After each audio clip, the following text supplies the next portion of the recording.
So once you first get set up, we obviously got your player account ready to go. This is the first thing the athlete's going to see. They have the option to do the app tour. They click that. Obviously, if they use Crossover, they're going to be real familiar with Matt. He's going to run them through everything they need to know about the app. Or if they're already kind of familiar, they can go ahead and click Let's Use the App. So we'll just take you through it, kind of show you what it is. So the first thing it is that we get into here is we need to get our fresh exam done. So that's how we're going to get our arm score. So what a general day looks like for an athlete with arm care is right here in that top right. They're going to click that calendar icon. So they're going to click how their arm feels. So if you are a 10 or a 9, it's not going to prompt anything. And just for fun, we'll say you're an 8. We'll say your arm's sore or tight. Where do you generally get sore or tight? Shoulder. So shoulder, and again, it's very visual. So are you a front side or back side? Back side. So we'll go backside shoulder. How's your body? We'll say it's a 9 and you slept like a 10. Great. If you're good with me putting that in there. Then we'll click save. And since this is on your coach's account, it's now loaded into your coach's account. So if this was one of your girls taking it in, a tournament in Oakland, California, and she entered this information in, it would load directly into your portal direct from wherever they're going to test. And then once that loads up, then we're going to go ahead, we're going to get into our general warm-up. So it's going to go begin training.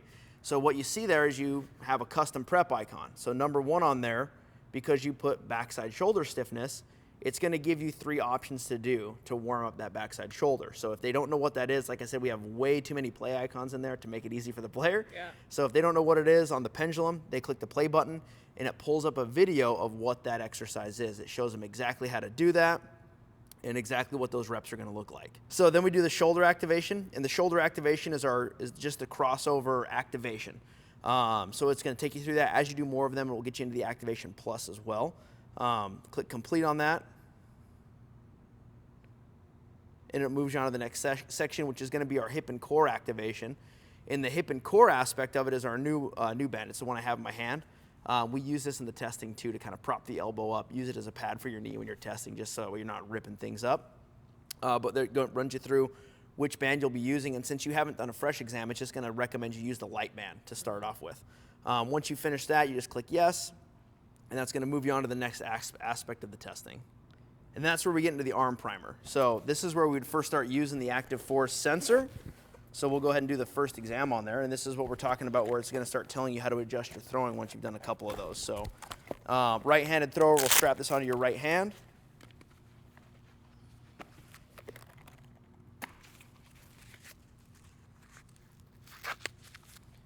We'll go ahead and connect it.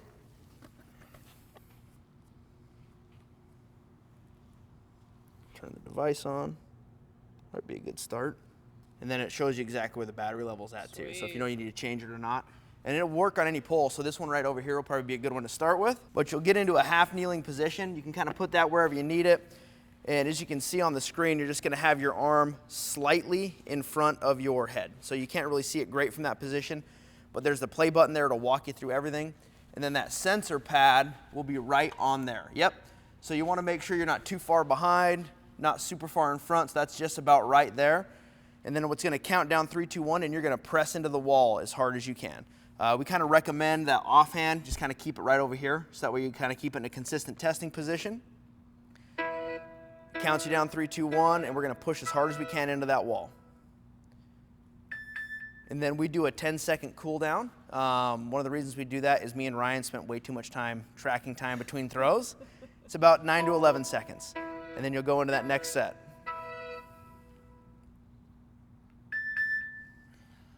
And then if it's outside of 10%, it'll trigger a third exam. So that one wasn't, so they're 2 consistent readings. And then we're gonna go decel. So you're just gonna rotate that sensor around, just shift the whole band, yep, perfect. And then you'll scoot forward. So now you're gonna have roughly the same position, just pushing in reverse. And this is the one that gets most people. So whenever you're ready, and then just keep that other offhand kind of in that testing position.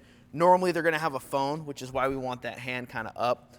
And then it's going to count you down 3, 2, 1, and you're going to press in reverse as hard as you can. And this is the one that gets everybody. So when we were making this one, we originally designed this exercise to just potentiate the arm, so you're ready to throw at a higher intensity earlier. But as we were tracking it, we found out it was a really good predictor of what you should be doing on a day-to-day basis. It was a great predictor of fatigue. So we click finish, it loads up into that next aspect of it.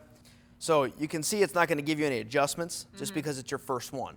So as you start doing this more and more, it's going to start giving you throwing recommendations on the day. So that's where it might tell you to increase your throwing today. So if you were originally not going to throw across the diamond, this might be a good day when it says increase it to do those throws. If it was going to be a heavy throw day and it says to decrease, now we know maybe we just work on that, individual glove work or whatever, 2-knee work, however you guys do your defensive work. That's kind of where you can start dialing all that in. So now that we've got the warm-up in, we've done the arm primer, so that would be our screen. That first part is our screen.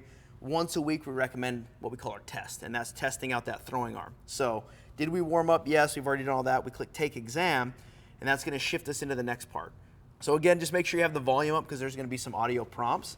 And in this example, you see they drew a line on the wall. Don't go into mom's kitchen and start drawing lines on the wall. That ain't going to go over very well. If you can find something like we have here where there's some clear spots on there, you want to be about shoulder height, elbow even with shoulder, so probably forward just a little bit more, about right there.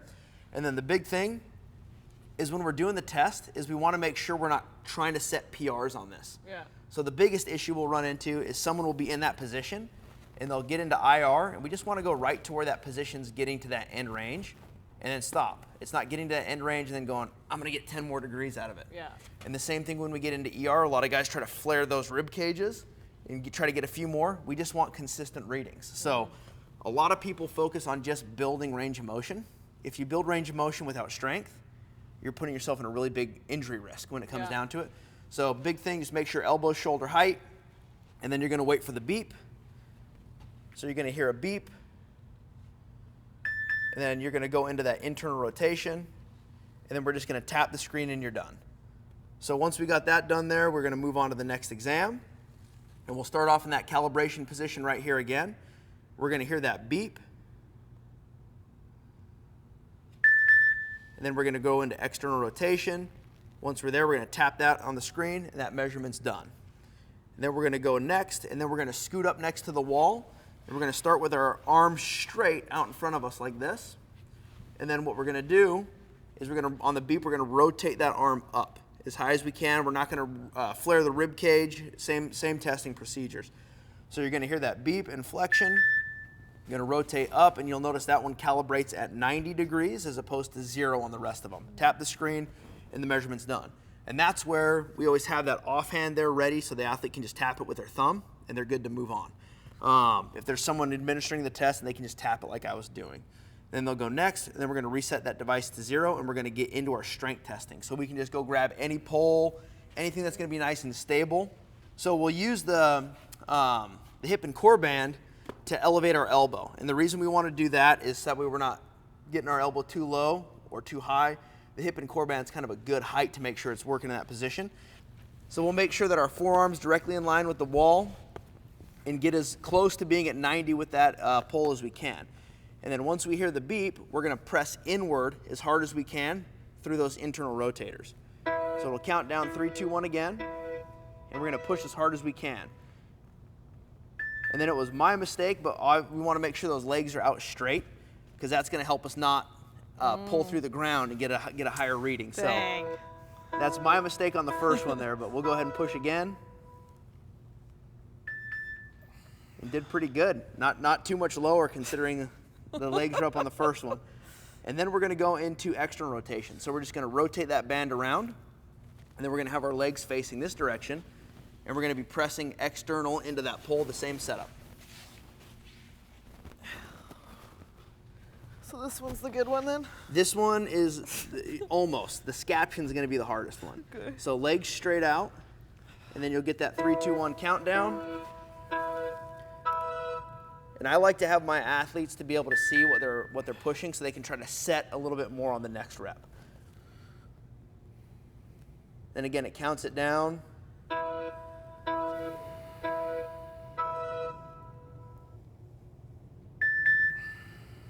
All right, so this is the fun one. Scaption. So now we go into scaption. So you can see you'll have to scoot away from the pole a little bit. It's about a 40-ish degree angle, 45. Perfect. And this is the one that fires everybody up, pushing in that reverse plane. So it's going to count it down, 3, 2, 1. They're pretty good for scaption numbers, though. Good. I want to know what I am compared to the Big leaguers.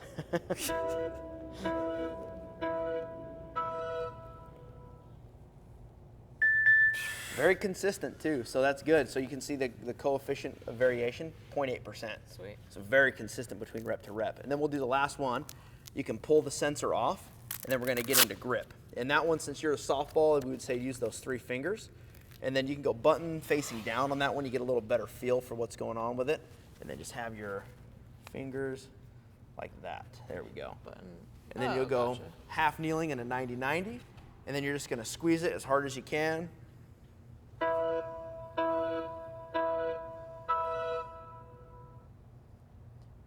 So you see it's really easy and straightforward when it comes down to it. There's no position that's like, oh my gosh, how do I get into this position?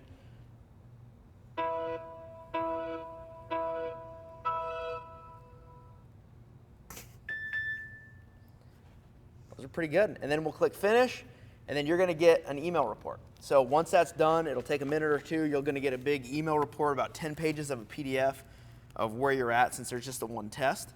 But now you're gonna also get access to your custom training. And I'll kind of run you through what the front-facing metrics are using your data. Obviously just with the one exam that we have. But what you'll see, right now we see 123 pounds of total strength. So that's pretty good. That's very respectable. Whether you're baseball, softball, that's pretty good. So when it comes down to it, pounds of force, you can't really debate it when it comes down. But if you need more on that information, you can click in there and you can see exactly where you're at in terms of percent body weight. So we'll kind of look into there on the home screen. And this is where we get into our first metric called arm score. So what's great about arm score is it's a way to normalize data because we're looking at relative strength. So your 160 pound versus my 185 is gonna be same comparatively, because if we're both at 76% body weight relative, we know where we're at. So that's why we look at this as our number one front-facing metric. The other reason we look at this is our number one, right when you open the app, first thing that pops up is when we were looking at throwers and pitchers during spring training, or when college starts up and they all come back for the fall, the players that didn't make it through were below 70 on their arm score. So where we're pulling that 70 from, we go into arm strength right there, and we see we want 20% IR strength, 20% ER strength, 15% scaption, 15% grip.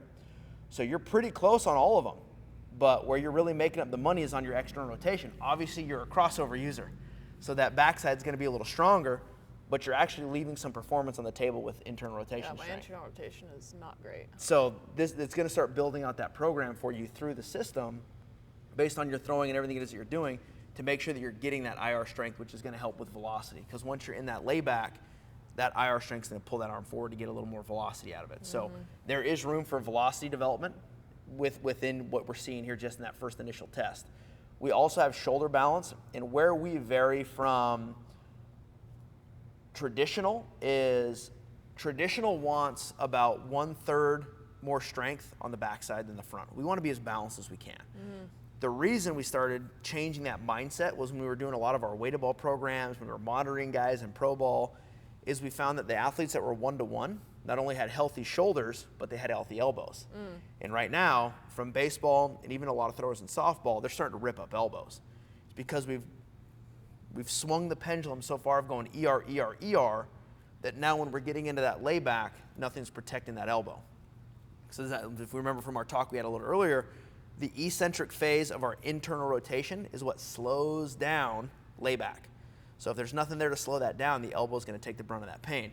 So there's a little bit of health performance in there, but probably a lot of performance in there for you as well. And that's why we want ours to be a little bit closer to that 1. That's why you're seeing you're in a watch category. Interesting. And then we have SVR. So if you know what your max velo is, now we're getting into how strong you are for your velocity. So if you have a girl that's got a really strong arm, it doesn't mean she has a strong arm. So I always use the young Latin American player analogy. Just because the guy throws 97 and he's 16 doesn't mean that he has a strong arm. He's generally the highest risk of injury. So that's where, we can get in here, and do you by chance know what your best velo was? Most recently I threw 59 without warming up, which is... We'll just say it's 60. Okay, great. So we put in 60, click confirm.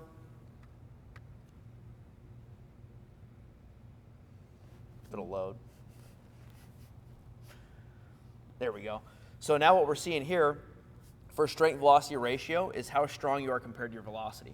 And from a baseball standpoint, and this is why it's really important for us to keep getting that information from the softball standpoint, is now we can see where this is for softball as well. But from a baseball standpoint, we're looking for a 1.6 or higher. So if you were a baseball player, you'd be a great candidate for getting into a weighted ball program, doing something to really benefit your building of velocity. So the reason we wanted to be 1.6 or higher is when we were running all these numbers, and I've probably run way more weighted ball programs than anybody needs to when it comes down to it, and 4 things generally happen. Number 1, the athlete blew out really fast. They got hurt. Number 2, they gained velocity, and then they got into the season, and they went right back to where they were. Number 3, which is the most common in baseball, it's tough to market, so nobody does, but they started out at 86 miles an hour, and they finished the program throwing 81. They actually lose velocity and get worse. And then number 4 was they gain velocity and they sustain that velocity. The one common factor between everyone in that 4th category, they were all 1.6 or higher on that SVR. And the reason why we looked at range of motion as well as strength is weighted balls do not build strength. They build range of motion because you're throwing.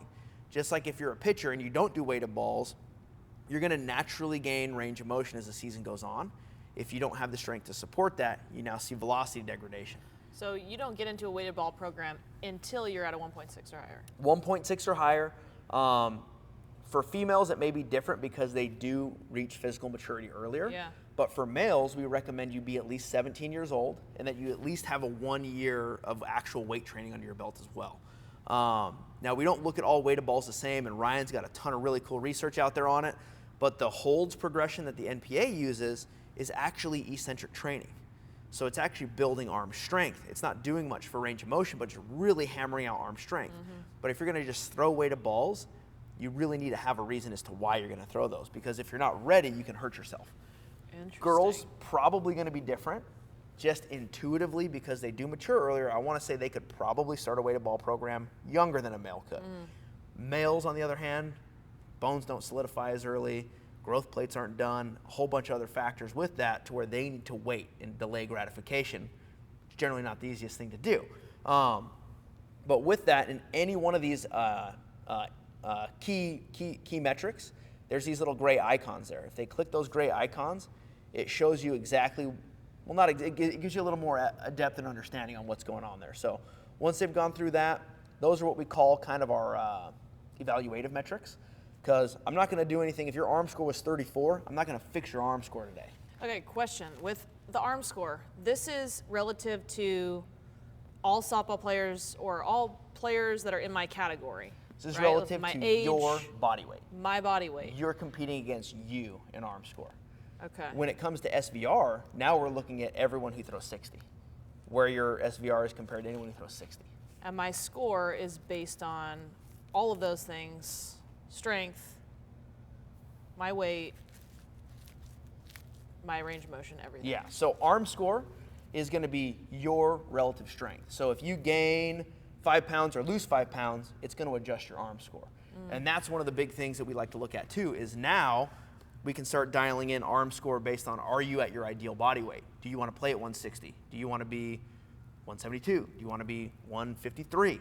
And now you can start dialing it in and going, okay, you know what? I'm actually losing weight and my arm score is going up. I need to pay attention to that. I need to maintain my weight better. So now this is a nutrition problem for your arm health. So you can really individualize this as best you want.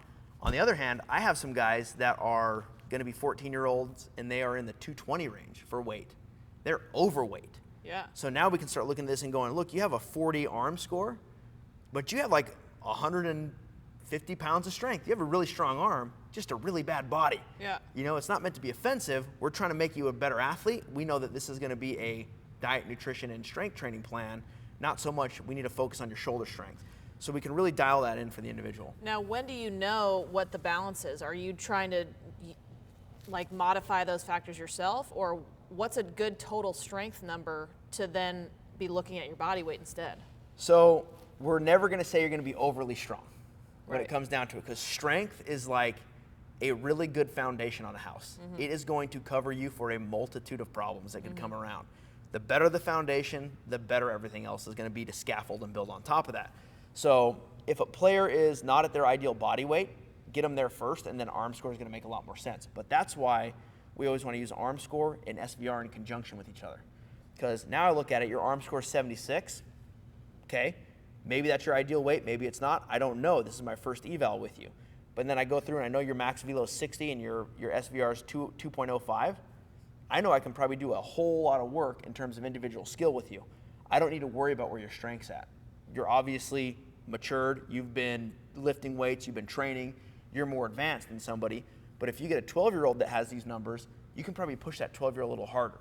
If you get a 12-year-old that's low on those, you might need to throttle back and really monitor those other exams. So, you can get into the fatigue aspect of it to where we obviously don't have a fatigue score on you, but that would be the same thing we just went through on that exam we did here on the pole. It would be after you finished a workout. And then you go through and you test it out. And if it's triggering you in the watch or the warning, we know we did too much on that given day. So now the next time that athlete comes in, I can look at that and go, okay, we did 30 ground balls, we did 6 sprints or 15 minutes on the tee or whatever it is you guys are doing in a given day. And I can go, oh wow, you fatigued by 15%. I only wanted to fatigue you by 10%, so I have to cut back by 5% on what I did. Do the math and go, next time we do 20 ground balls instead of the 30 ground balls. And then you can start building up, so now you don't get those overuse injuries. But then on the other side of the coin, if you have an athlete who runs through that and loses 2% strength, you didn't push that athlete hard enough. Interesting. So now you're understanding that internal workload capacity of going, who do I hit the throttle on and who do I need to pull the reins back on? Because that's the hardest thing as a coach, is like we always think we know, but then when we test them out, we're like, oh. I'm only like hitting the bullseye 80% of the time, which is really good. But now if you can hit the bullseye 85, 90%, now 96% of your athletes are getting better. And then all of a sudden, none of them are getting hurt or worn down knees or whatever it may be, because if that shoulder gets tired, and one of the reasons we have a lot of people asking, why don't you do more lower body testing? The shoulder, there's a lot of Olympic sports that are not throwing and they test shoulder strength for fatigue because it's going to show up somewhere. It's kind of at those areas close to the core, and that's why we like to test a lot of shoulder. So we could add in 30 more exams, but the athletes aren't going to do it, So this here is our biggest bang for the buck of understanding what it is we're doing. And then once a month, and if an athlete really wanted to, we have what we call our exam where they test the throwing and the non-throwing arm. So now we really only recommend that one for the players that are really, really serious of going, I'm going to get to that next level, or I'm in college and I'm competing for the USA national team spot or whatever that, or maybe I'm like one thing away from being the everyday starter. That's where that exam is going to come in of testing throwing and non-throwing, because if you're fatiguing in just the throwing arm, you're doing too much throwing work. If you're fatiguing in the throwing and the non-throwing arm, you're probably doing too much general strength training. In general, you need to take a little time off. You're over-fatiguing that nervous system. If you're seeing growth in both, then you're on the right track. So you can start kind of dialing in the tuners of going, how do I really want to progress this athlete? So one of the questions you asked earlier is, who is this for? It's for the athlete that wants to be the Ferrari, not the Honda Civic. And I always rag on Honda Civics because I have one, so I can do that. So they're great cars, but they're not Ferraris.